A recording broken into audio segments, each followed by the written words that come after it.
ගිනි ගහන අවුව වැටෙන ඉඩෝරෙදිත් හරි ලස්සනට කොළ පාටට ගස් හැදෙනවා. පාට පාට ලස්සන මල් පිපෙනවා. හැබැයි ඒවයේ ග්‍රීෂ්ම කාලෙදි ඉඩෝර කාලෙදි හැදෙන ඒවා නෙවෙයි.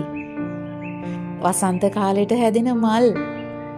මේ කටුක ඉඩෝරෙදිත් ඒ මල් හැදෙන්නේ ඒවට වතුර ටික පෝර ටික දාලා හරිම ආදරෙන් බලා ගන්න හින්දා.